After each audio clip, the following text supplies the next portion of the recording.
Welcome to Season 1 of Ticker Talks, the must-listen video-audio podcast for all things heart health from a patient's perspective. Don't miss out on the key knowledge that could transform your understanding of cardiovascular health.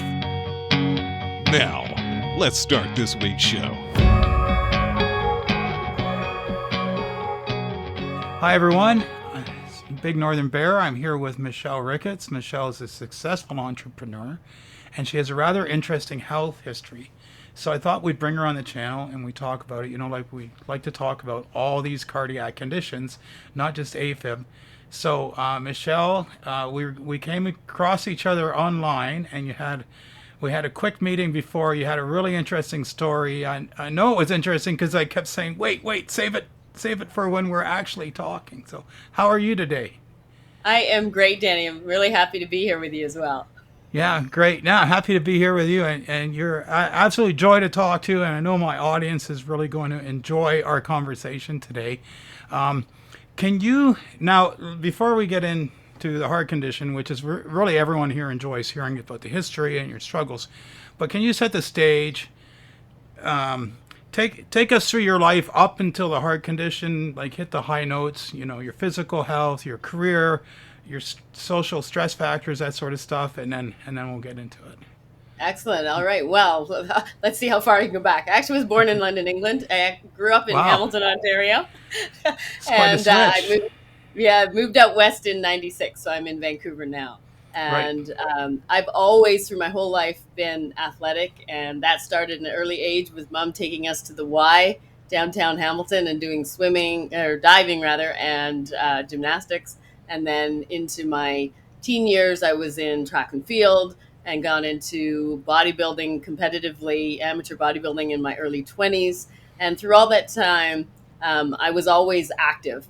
But the bodybuilding really set the stage for me to do weights through most of my life. So the last 40 years plus I've done weights. And I had been doing that 7 days a week for most of my life. But about 10 years ago, I changed. And I had done different things like boxing and tennis, yoga. And so now my 5 or 6 days a week, I'm doing all of those things. I do yoga, boxing, active workout, so like a HIIT workout, as well as tennis. Those are all in the morning, except for tennis. Wow. not getting up at 6 a.m. for tennis. Wow. And it keeps me active. So that's one of the things that has really fared me well. And being in corporate, 3 different companies over my career, started Hamilton Spectator out of college. Yeah. And then, so I've worked in media, transportation and logistics, and then more recently, credit card processing on the merchant side, working with large $100 million merchants, etc. But I was also restructured 3 times in my career. So having done an event series that I started an event business in the 90s, I did an event series 2017, 2018 that I brought into entrepreneurs, speakers for entrepreneurs, and they help them to be able to sort of stop doing everything themselves. And so now I had decided I wanted to do more of that. And I work as a consultant. I guide business owners to stop doing everything themselves so they can happy dance regularly without sacrificing their health and their family. And that's kind of where I am now. Sometimes, you know, like I know from my own history, but when you're going into business, to have a resource of someone who's been down the path themselves and sort of assisted others go down that path can really like clear the way, because it lets the entrepreneur focus on the idea and their product, whatever that is, because they know someone's got their back on how do we start a marketing plan going, how do we approach private financing, all this stuff. So that's great. So I was in downtown Hamilton last week, and I'm kind of thinking I wish you were there as my bodyguard, because I don't know, I think things have changed a bit since you were there. I think so. So I've heard. Yeah. So there's some interesting intersections in Hamilton these days, but I read the Spectator now and then, and so it's still going anyway. Yeah. So you have a long history, obviously, as a bodybuilder. You probably had to really rigorously monitor your diet, your exercise, sort of control for macro and micronutrients. We just saw on YouTube a young professional influencer passed as a bodybuilder, and if I had to guess, his body fat's probably around 8% at the most. Yeah. So can we talk about just that world quickly? Can you shine some light on what does it take to compete in bodybuilding? Well, and it has been a long time for me, but you're right. It was rigorous, and that really set the stage for the rest of my life, because I was pretty rigorous and still am relatively with my diet and making sure that take in the right things. But as a bodybuilder, even as an amateur, you really need to make sure you're eating the right things at the right times. And I remember, chicken breast with nothing on it, plain potatoes, baked potato. Tuna, I to this day do not really eat tuna, because at the time we had washed tuna, so everything was very bland. It's better now with bodybuilders and figure competitors today. They have more products that they can utilize that really help them. The supplements are better. The protein powders are better. Ours tasted like chalk. So a lot of things have improved, but it is still the rigorous training and the dieting, and you have to make that work. I was just talking with a young lady at the gym who's going to do a figure competition. And for those that don't know, bodybuilding is still when you think of the Arnold type of thing, whereas figure is a little bit more subtle, a little more gentle, and they're wearing high heels. So that's kind of the difference. And I'm probably very generalizing. No. You never know. So not that I've seen. It's but probably coming. Absolutely. But they both are very similar in the dieting and the exercise and the commitment. So I was doing bodybuilding for about 4 years, and after that decided that was enough, and decided to give it up. There are so many, just to drift a bit, there's so many classifications now in body. There's classic physique. There's the traditional, just get huge. There's fitness model, where I guess they're going for that athletic look. And now you're mentioned figure. Yeah. It's just like I was talking to someone on a previous podcast that I watched. Guys in wheelchairs have their own division for bodybuilding. Like it's wow, I didn't even know that. Wow. Yeah. So there's the bodybuilding, there's midget bodybuilding. I mean, it's always, I think it's always going to be one of those sports that has its core. Mm-hmm. And the supplement companies sure like to market through bodybuilding, don't they?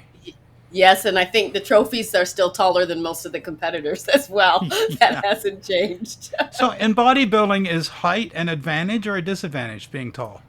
I think it's a little bit of a disadvantage from what I've seen over the years when I was competing and since. A lot of the people that really get the body that they're looking for in the hardcore bodybuilding anyway are still usually, the 5'9", 5'10". When you get it to 6 feet, it's just the body is different. Not to say nobody can, and definitely others have done that at that height, but I think it still favors the 5'8", 5'9", and shorter.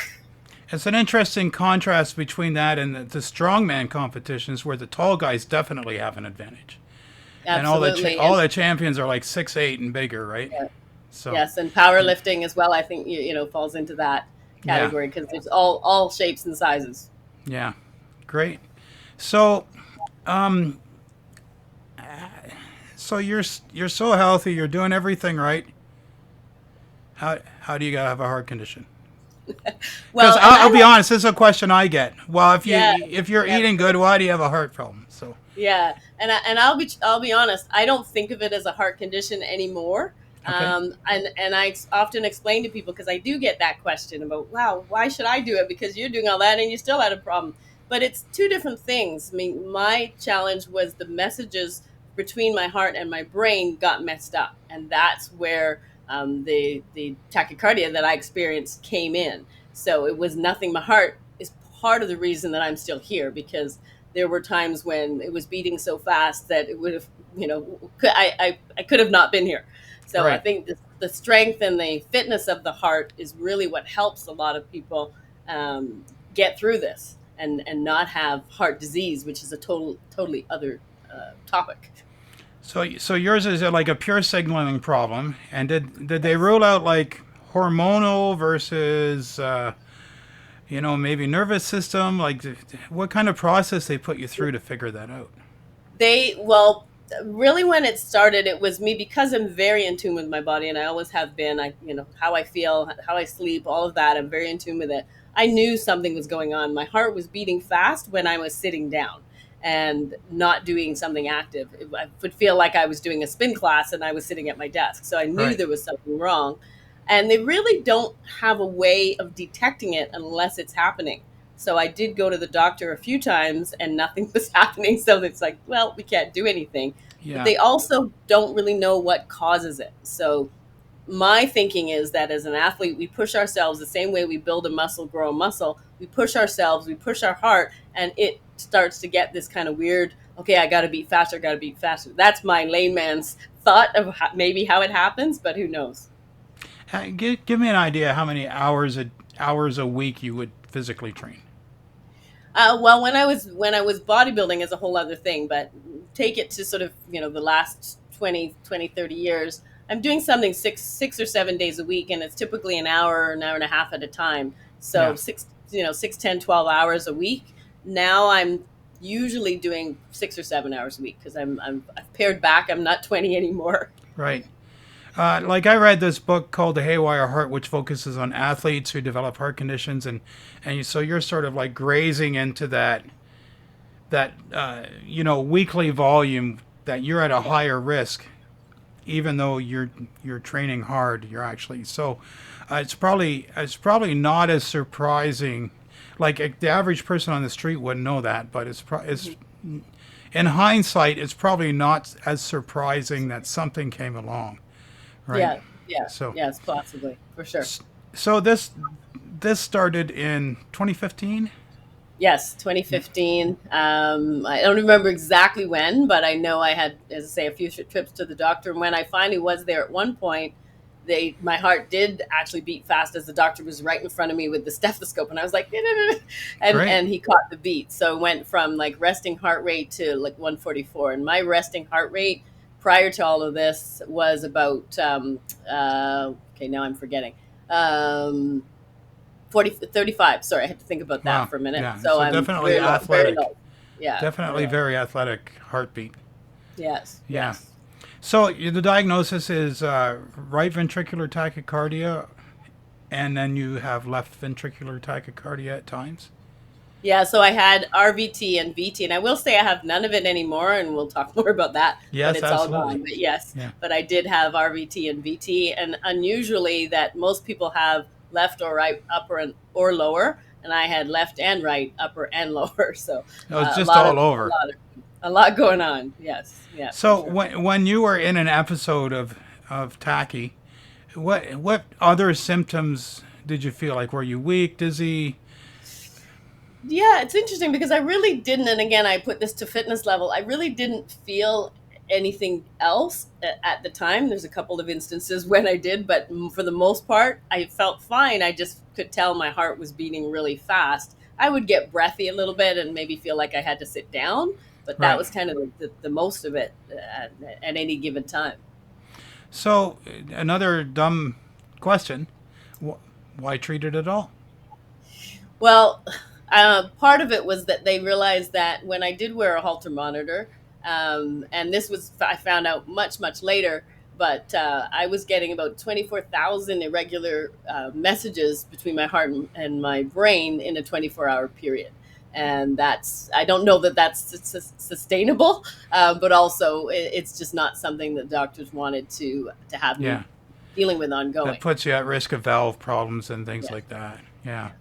Okay, I know. Well, I at my peak I was at 10,000 a day, so I Mm. know. Yeah, I definitely understand that. So basically you go into episodes of ventricular tachycardia, and then you'd have a lot of ectopic beats throughout the Yeah. day, probably extra beats, Yes. and okay. So first treatment they put you on medication. So they really didn't put me on any treatments. It was a matter, and they didn't really tell me to stop doing anything, which was also interesting. But I think my Okay. doctors knew my fitness level and my tolerance level, and I was basically being able to live life normally. But what did sort of stop it all was that I was driving home from work one day and I crashed my car. And I Okay. had literally just seen the cardiologist that morning, and gone to work, and then on the way home. And thankfully, I wasn't on a highway because it could have been a lot worse if I was, but I was just on the street. And my car must have veered over slightly over the line and hit the driver-to-driver corner of a truck, and one of Ouch. those big hydro trucks. Yeah. Yeah, ouch. My car said ouch. It actually tore the wheel, front left driver's side wheel, off the axle. So, And this had nothing to do with your tachycardia going off and you swerving. It was just a bad luck. well, they think, because we don't know, but they feel what happened is I probably had an episode which caused me to pass out momentarily, because I came to as we hit. So actually, I see that picture in my head. And so, again, we don't know, but Wow. we think that's probably what happened. And so, yeah, it just was fast enough that it caused me to pass out. And how long were you hospitalized from the accident? Well, and I wasn't injured. Thankfully, my poor car had to be put to rest. But Okay. I wasn't injured, but I was taken to overnight. And it was actually only taken to the hospital because I was supposed to be traveling later that week to actually do an event that I had coordinated. And Okay. so I said, just to be safe, because I've got to fly, I should probably get checked out. So that was the reason I went to the hospital. Nobody around me, firefighters or anyone else, knowing that I had this tachycardia going on. When I got to the hospital, they were running around like a bunch of chickens with their heads cut off, but not saying anything to me. But I realized it was because they've now figured out something's going on with my heart and didn't know that I already knew that. It's So just amazing you came through that without even neck pain or something like that. Yeah. That's just amazing Nothing. to me. Nothing. Like Again, I think the fitness of the body, and when you're fit, your body can take care of you, so to speak. And did you have airbags in the car? Did they go off? I did. Yes, the airbag did go off. Yes, the airbag did go Okay. off. The one in front of me, and the side door was smashed in, and I had people coming and running because I was on a residential street, so I had people coming out and talking to me, and I was kind of dazed and confused, as they say, and just said, kind of give me a moment. And then I think they had to take me, they had to take me out of the passenger door because the driver's door wouldn't open, but there were airbags all over the place. So eat right, lift weights, do your cardio, and drive a car with airbags. And There we go. that's Yes. about as much preventative medicine as you can do. Yes, absolutely. Okay, so Absolutely. you went to the hospital and you got checked out. Yes. They cleared you to fly. Well, so the next complication after that. So when we Okay. have a hospital in Vancouver, I was taken to Mount St. Joe's, which actually does not open at night. And so they told me partway, probably a couple hours in, that they were going to have to transfer me to St. Paul's. And they were just saying because they weren't open at night. Now, again, I realized it was because they didn't have the equipment to deal with what they didn't know what was going on with my heart and Okay. needed to transfer me. So I was taken by ambulance to St. Paul's. And in the ambulance, the attendant said to me, "Wow." I said, "What?" She said, "Did you know your heart just did 280 beats per minute?" I do now.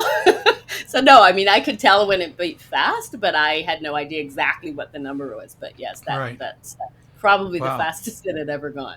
And got to St. Paul's, again, running around with chickens with their heads cut off, not saying anything to me. It was quite some time before we had a discussion about what was going on, and that's when they decided to keep me overnight.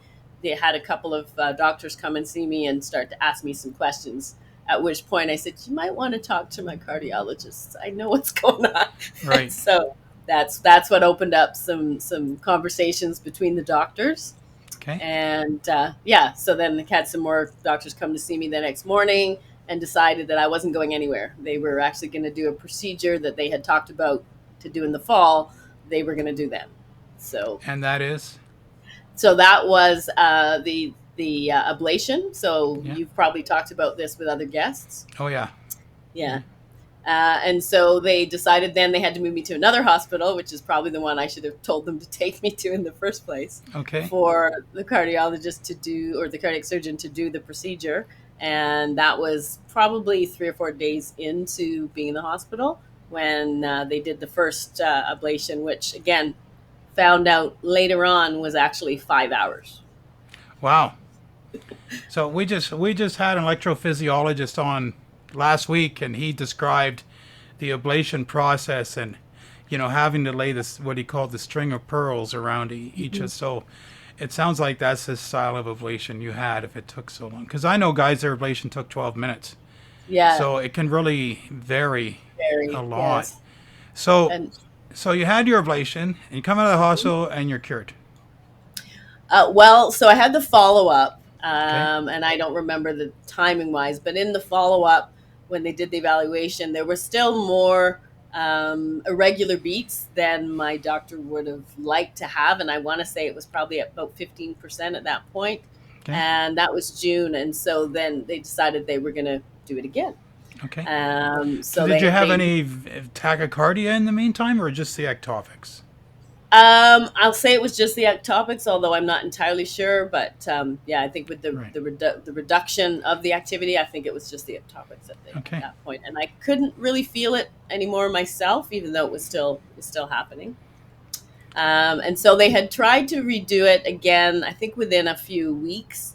And I went in, and the way my doctor described it, he said it's like throwing a pebble in a pool until you see the ripple. I can't do anything, and so he wasn't seeing any ripples, so to speak. Okay. So then they decided to reschedule. So I went back in a couple of months, and they decided that they were going to do the whole thing over again. And this time he hands me two saline bags and says, move your arms. So I said, okay.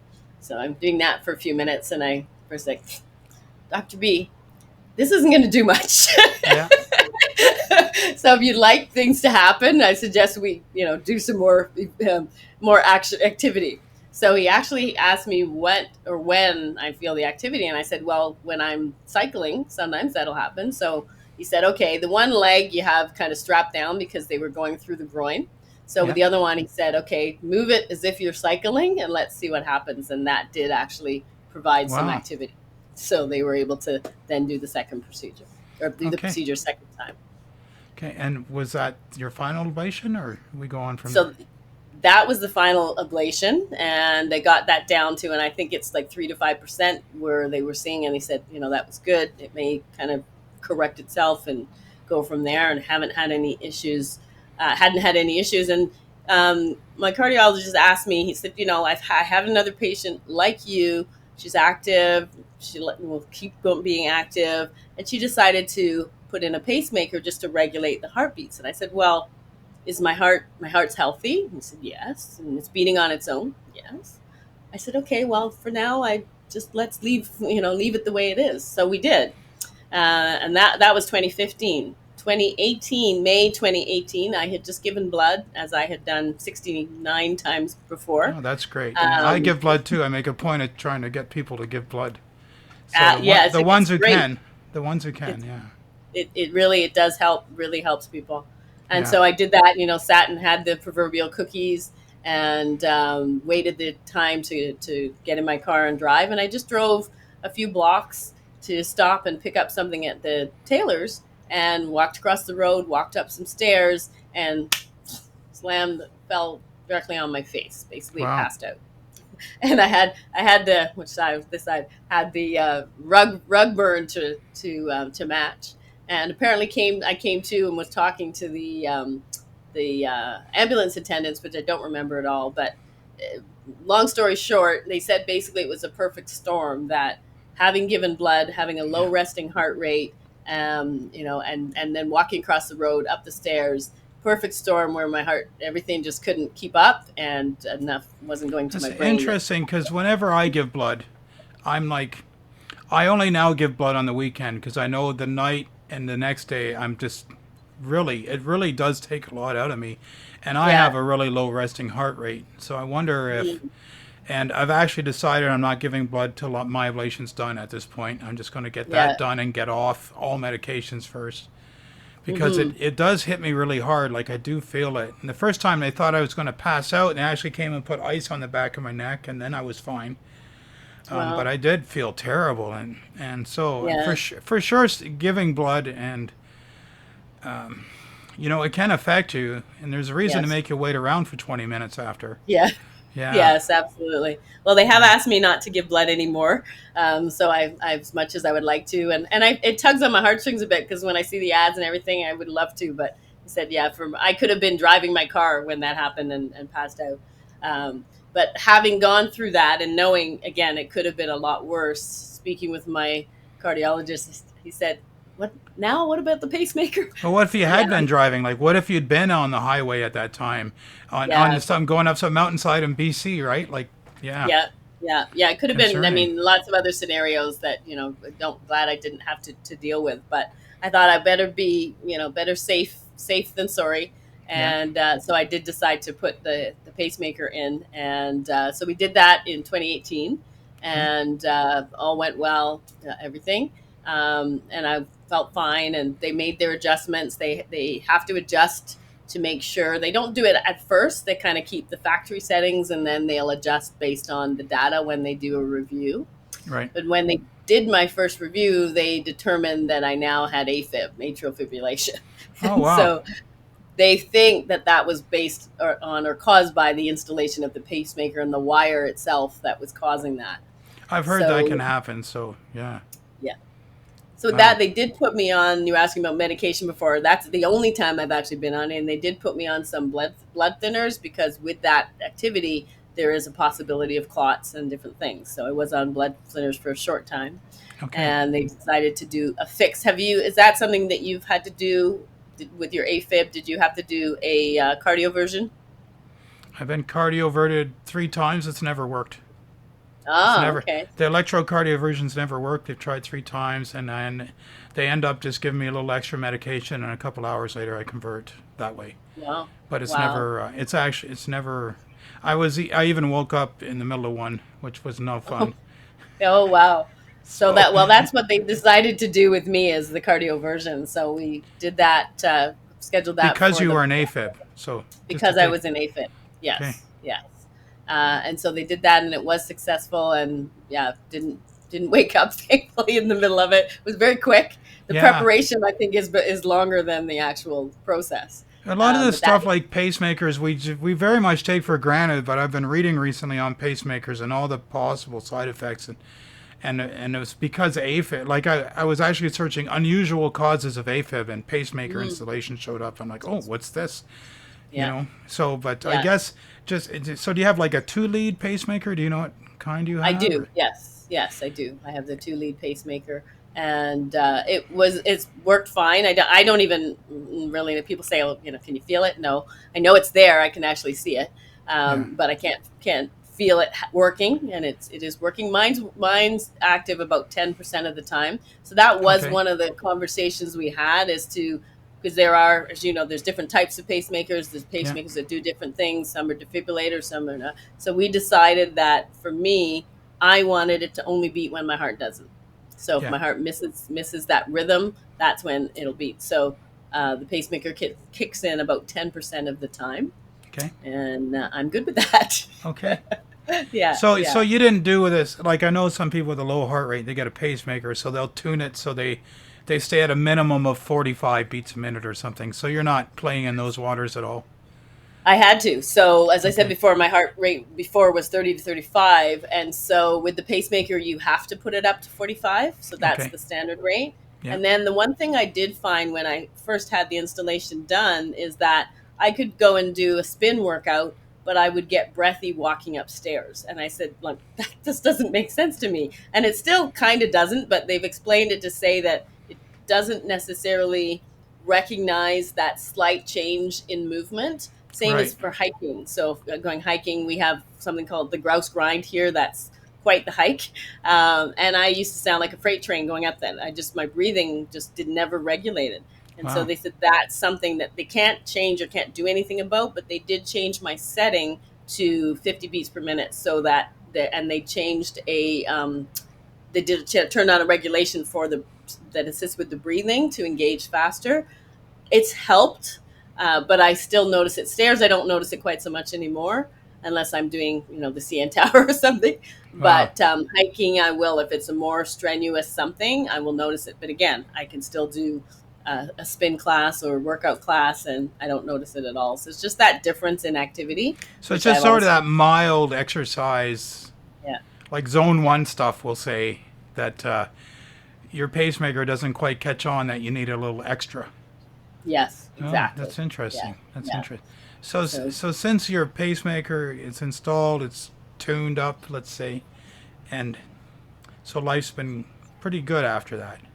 Life's been pretty good through everything. I really didn't stop much activity, and unless I was in hospital or having a procedure been just done.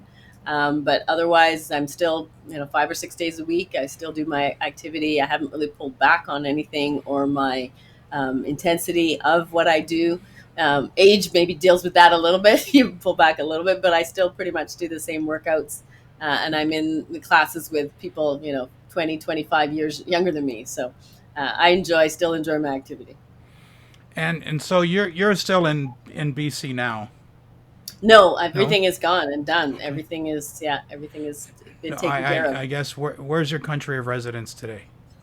I'm in Vancouver, Canada. Okay, so you don't have to worry about going out to try and find private insurance at this point or anything, because I could see how that would be difficult. No, as being self-employed, I obviously don't have a plan that supported by a company and as an employee, but I do have a plan that I'm on if I need anything. But thankfully, I haven't really needed anything anytime recently. So. That's great. So you're strong and fit, and you're still training as much as you were. Are you still minding your diet as tightly? Yes, not as tightly as I was probably 20 years ago, but definitely still eat healthy. I mean, to me, and I'm a bit of a creature of habit, so I tend to eat the same type of things. Yeah. And I have a sweet tooth, so I do enjoy my sweets. I don't make myself have nothing all the time, but on the weekends I'll have some sweets or some desserts or something. But during the week, I do tend to stay to not getting outside my diet, eating, vegetables, protein, to make sure I have protein pretty much with every meal, and definitely water intake because I fast. Yeah. So with fasting, you got to make sure you're taking in your fluids. So absolutely, watch my water intake as well. Yeah, absolutely. And do you supplement with electrolytes while you fast as well, or? I do a little bit. It depends on, typically with certain workouts I will. So if it's a more intense workout, if I'm doing a HIIT workout or if I'm doing the bike, then I will do some electrolytes. But other than that, I typically don't. I've always worked out in the morning, so my body was very used to that, and being able to work out, not having had breakfast or coffee or pretty much anything except water. Right. And so that carried me through most of my life. Can we say your business name so we can plug Absolutely. Yeah. Thank you. Cohesion Services is my business. Yeah. So give me the elevator pitch for Cohesion Services.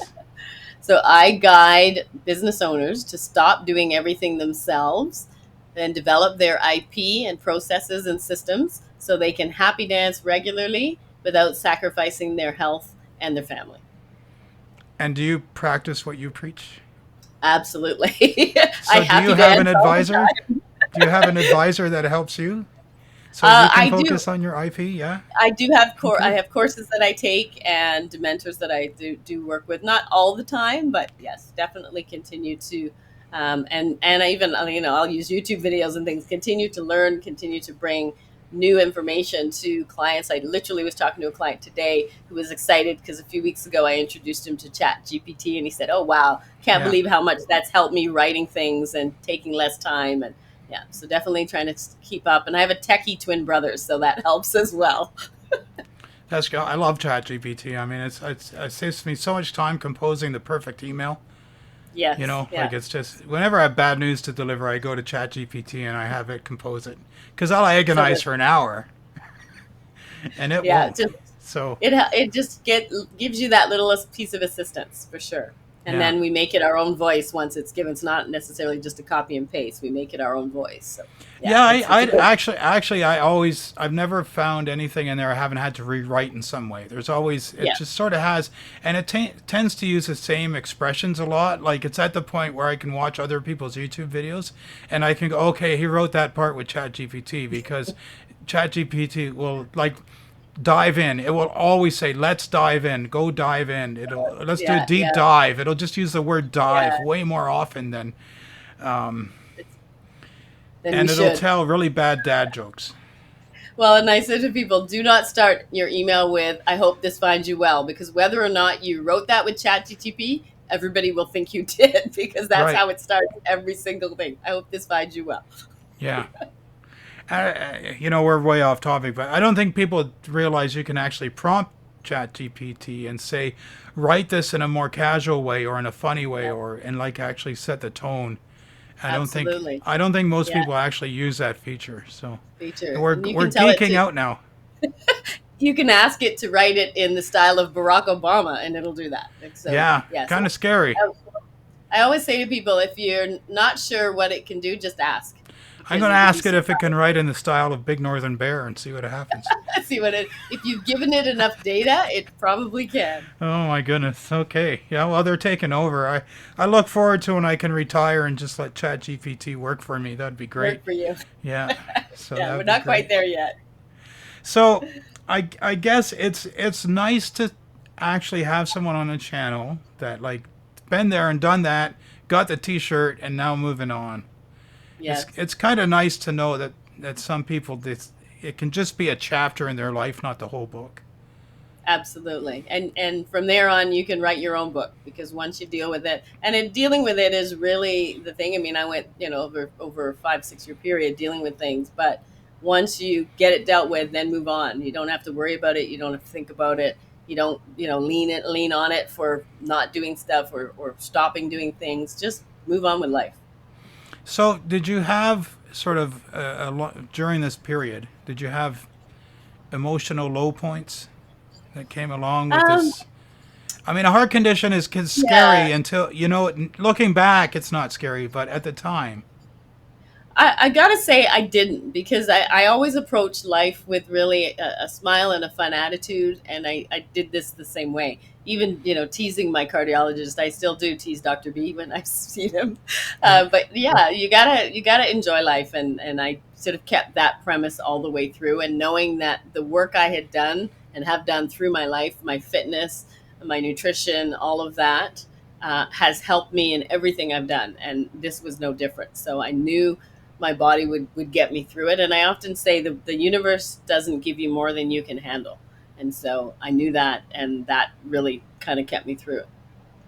That's awesome.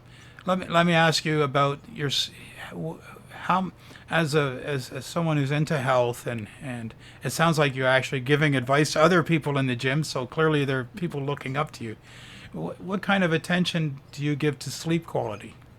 Oh, it's huge. It is huge. And I will say, for a woman whose number now starts with 5, as you get older, the sleep is sometimes more elusive. Going through menopause and hot flashes, my sleep for probably 50 of my years was amazing. And people used to get annoyed at me. I could sleep standing up if I was Right. tired. But there then comes a time when the hot flashes interrupt. So I still sleep well when I do sleep, but my sleep is very interrupted now, and I'm typically waking up 3 or so times a night. If it's not for a hot flash, it might be for going to the bathroom, but it's not the full 6-7 hours that I used to get. But I still do feel rested when I get up, because the sleep I am having is deep sleep and full sleep.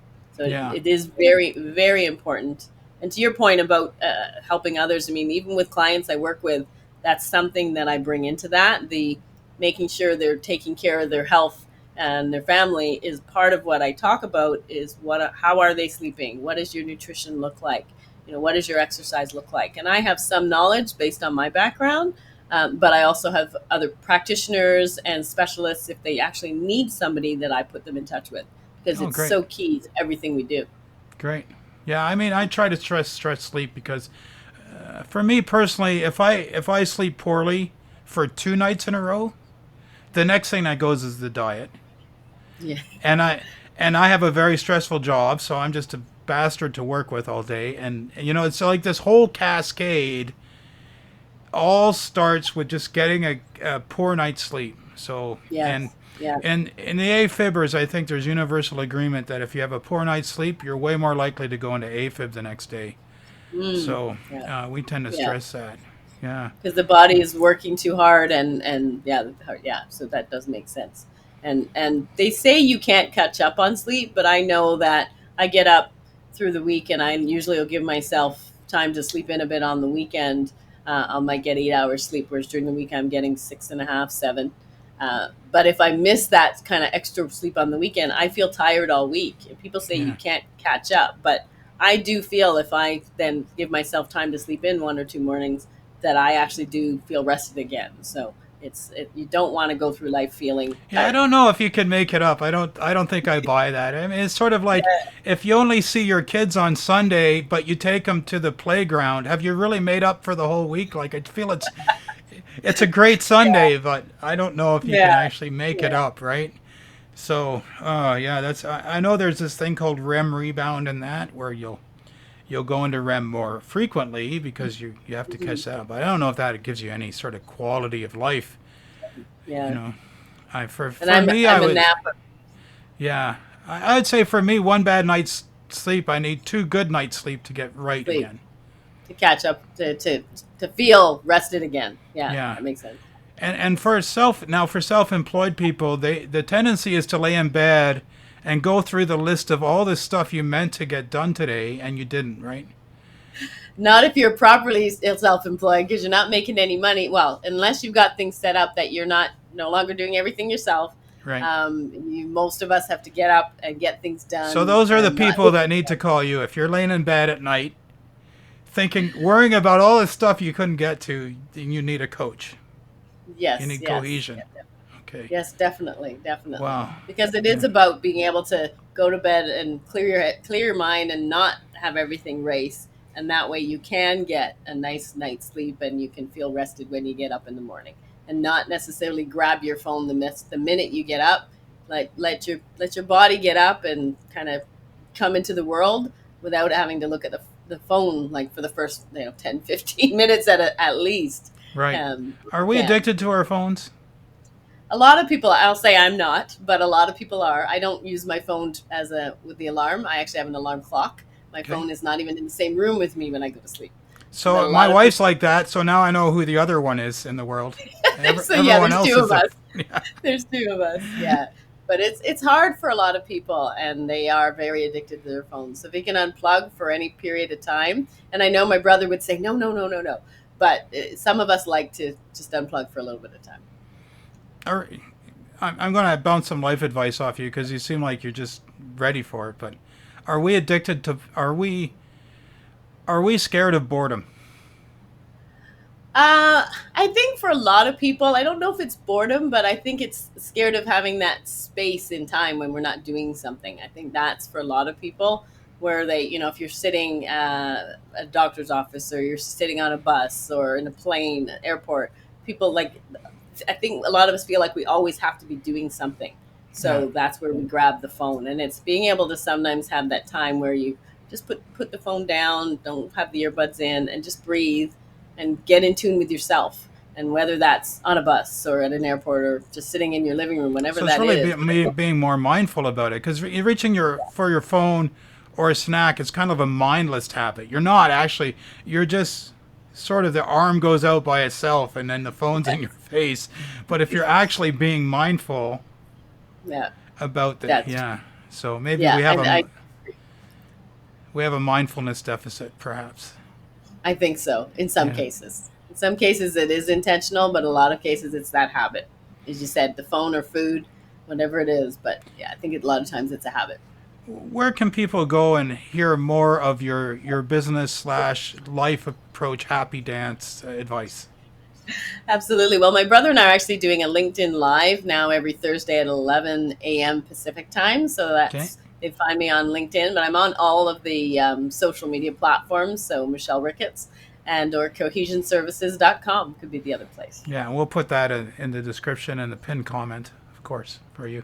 Perfect. So, Thank you. well, it's been such a pleasure talking to you, and it's good to get a win now and then. It's someone who's just put this behind them, and I just hope that continues on for you. And I'm pretty sure you have a pretty bright future. And I'm going to tune into your LinkedIn live show. It sounds like a great way to take my mind off work for an hour. So, yeah. Well, we do talk about work and different tips and tools that you can do to assist you with work, and I do it with my twin brother. So Cohesion Connect is what it's called, and yeah, by all means tune in. And it's Okay. great talking to you, and I wish everybody well. I hope this chat today really shows you that there is a light at the end of the tunnel in a lot of cases, and you can get there and just hang in there. It's going to happen for you. Well, I think in some way we have this bias in my audience because I have the people who haven't been able to resolve it. So we all sort of get this impression that because those are the people who stay in the Facebook groups and share their concerns, the people who have managed to get past it, they've got it now to the swimming pool and they're doing their own thing. So I think, Yeah.